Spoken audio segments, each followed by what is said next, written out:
प्राकृतिक का दिया हुआ एक अनमोल धरोहर इंसान की जिंदगी में एक अहम रोल अदा कर रहा है।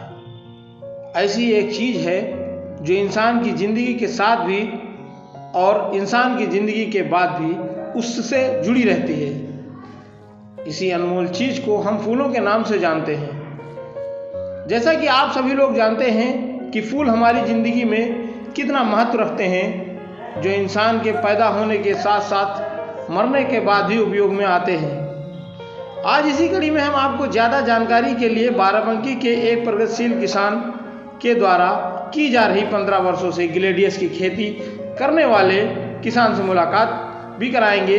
रंग बिरंगे फूल ग्लेडियस के हर खुशी और नए मेहमान को ताजगी भरे ये फूल भेंट किए जाते हैं। फूलों की भी अपनी एक अलग पहचान होती है और कौन सा रंग का फूल आपसे क्या कहता है, वही लोग समझते हैं जो फूलों की भाषा को अच्छे से पहचानते और समझते हैं। इन फूलों की बुआई, कटाई और छटाई से लेकर बहुत सारी चीज़ें हमको आज देखने को और सुनने को मिलेंगी। अपने देश में फूलों का एक विशेष महत्व रहा है, जो हर खुशी और गम के मौके पर या किसी विशेष व्यक्ति से मिलने पर हम एक दूसरे को फूल भेंट करते हैं। आज उसी फूल की खेती को लेकर हम पहुंचे हैं जनपद बाराबंकी के कस्बा सदरुद्दीनपुर स्थित एक छोटा सा गांव है बम्भनपुरवा, जहां के एक किसान, प्रगतिशील किसान, अगर उससे भी बढ़कर कहा जाए तो किसान नेता भी हैं। और उनसे हम बात करेंगे ग्लेडियस की खेती को लेकर के, क्या कहते हैं ग्लेडियस की खेती को लेकर के, जिसमें इनको कितना लाभ मिल रहा है, जहां पर अनाज और गेहूं चावल की खेती ना करके फूलों की खेती करने का क्या कारण है। अनिल जी, आपका हमारे अपना भारत न्यूज में बहुत बहुत स्वागत है। हम जानना चाहेंगे कि ग्लेडियस की खेती करने का क्या कारण है और कितने दिनों से कर रहे हैं। पहली बात यह है कि हम आपको धन्यवाद देना चाहेंगे कि आपने भी इस छोटे से गांव में आने का कष्ट करा। दूसरी बात यह है कि हम 15 सालों से लगभग ये खेती कर रहे हैं। देखिए, आज इस युग में जब हमारे यहाँ जोतें छोटी हैं और छोटे-छोटे खेत हैं यहाँ पर, तो वहाँ पे धान और गेहूँ से या आलू से जो यहाँ पे परंपरागत खेती है हमारे जनपद की और हमारे यहाँ की, तो इससे हम शायद वो लाभ नहीं उठा सकते हैं, क्योंकि आज खर्चे बहुत बढ़ गए हैं। महँगे स्कूल हो गए हैं, उनकी शिक्षा महँगी है। अगर बिटिया की शादी करना है, घर बनवाना है, तो ये सब चीज़ों को सोचते हुए अगर फूलों की तरफ थोड़ा बहुत रुझान किसान करे, तो हमको लगता है कि उसकी जो माली हालत है वो अच्छी हो जाएगी और वो अपने खर्चे कुछ आसानी से निकाल सकेगा इससे। क्योंकि इसमें जो है उन फसलों की अपेक्षा कुछ ज़्यादा लाभ हो जाता है। 1 एकड़ में लगभग कितने रुपए का आपको लाभ हो जाता है और कितनी लागत आती है, इस विषय पे आप बताएं। देखिए, लागत की जहाँ तक संबंध है, तो जब हम पहली बार खेती करते हैं, तो हम हमारी लागत 30,000 के आस-पास रहती है, एक 100 एकड़ के खेत में। 100 एकड़ जो हमारा खेत होता है, उसमें लगभग 30,000 के आस-पास लागत आती है। जब इसके बाद जब हमने जब शुरू कर दी खेती, तो हमने क्या किया, इसकी जो कंद खोद लेते हैं, खोद के साफ करके फिर स्टोर रख देते हैं। तो जब दोबारा हम बोते हैं, तो जैसे आलू ला करके स्टोर से बो दिया, उसी तरीके से इसको हम लाकर बो देते हैं। तो केवल हमारी खाद, पेस्टिसाइड यही सब लगता है। आप बता रहे हैं ये एक बीज है, तो बीज सारे पौधों का अलग-अलग होता है ना कि एक ही जैसा होता है बीज? नहीं, ये इसका जो शेप है एक ही जैसा होता है। बस हल्का रंग इसका चेंज हो जाता है कभी-कभी थोड़ा बहुत बस।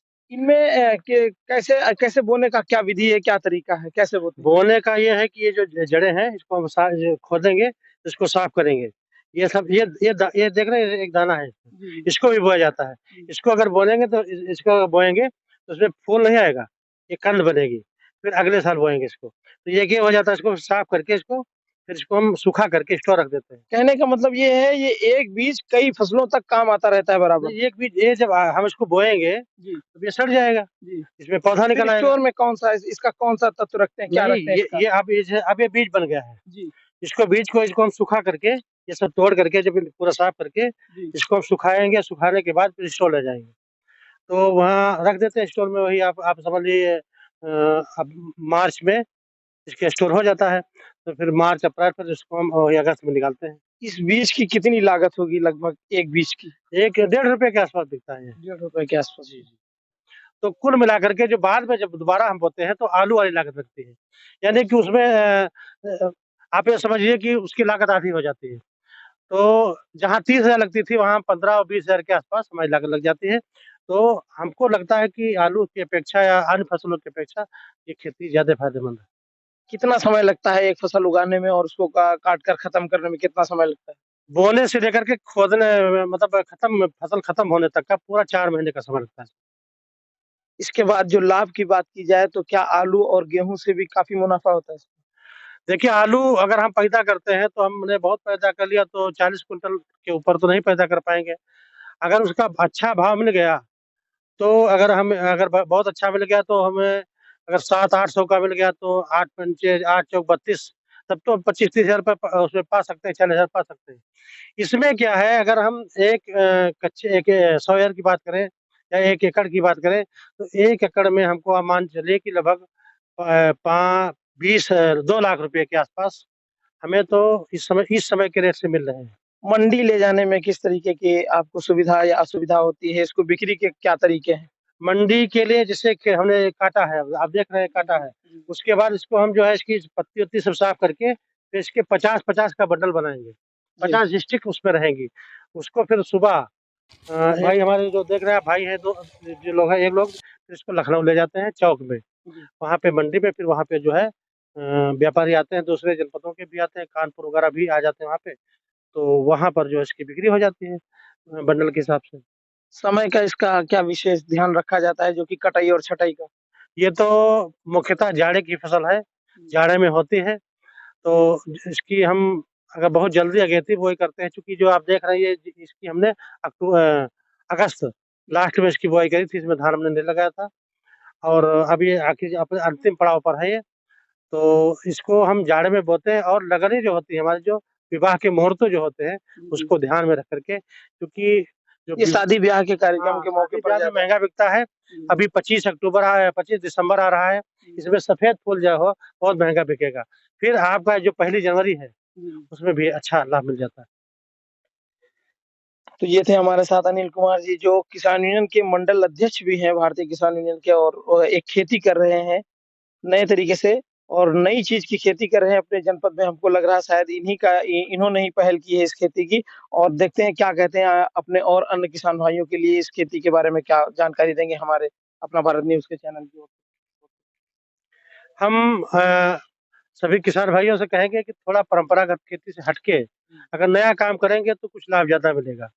वो चाहे फूलों की खेती हो या अन्य जो फसलें हैं, हालाँकि कुछ लोग यहाँ पे मिर्चा वगैरह की भी खेती करते हैं, लेकिन अगर परंपरागत खेती से हट के काम करेंगे, तो उससे ज़्यादा लाभ होगा क्योंकि परंपरागत खेती अगर हमने पैदा कर लिया, तो उसको बेचने में भी दिक्कत होती है। अनिल जी ऐसा नहीं लगता अगर ज़्यादा किसान इस खेती पे फ़ोकस करने लगेंगे, ज़्यादा करने लगेंगे तो कहीं अनाज की दिक्कतें ना आ जाए, क्षेत्र में अनाज की कमी ना हो जाए, ऐसा कुछ नहीं लग रहा आपको? उतना तो बोएँगे ही नहीं, उतना बोएँगे नहीं क्योंकि हमको वो भी ज़रूरी है ना खाद्यान्न भी हमारा जिस तरीके से आपने देखा होगा कि मेंथा था, अभी पेपरमिंट की खेती थी, लोग ज़ोर-शोर से उसी पे टूट पड़े और करने लगे, उसके बीच में बहुत सारी ऐसा हुआ कि कहते पानी की क किल्लत आ जाती है, कहीं खाद की किल्लत आ जाती है, आगे की फसल पे, तो उस पे आपके क्या विचार हैं? क्या कहेंगे किसानों को?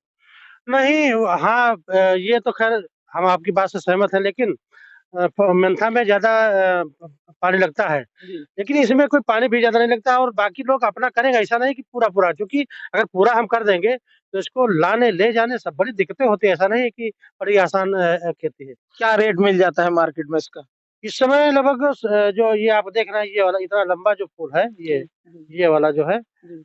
इसका जो है ना आप मान लीजिए 3 साढ़े 300 रुपए बंडल, यानी कि एक जो है, एक स्टिक ₹7 ₹8 बिक रही है इसकी। अगर आपने अभी तक हमारे अपना भारत न्यूज़ चैनल को सब्सक्राइब नहीं किया है तो जल्द से इसे सब्सक्राइब कर लें जिससे आपको तमाम ऐसी छोटी बड़ी खबरें और स्टोरी देखने को मिलें और हम आप तक आसानी से पहुंचा सकें। अपना भारत न्यूज़ के लिए मैं आपका दोस्त अशरफ अली।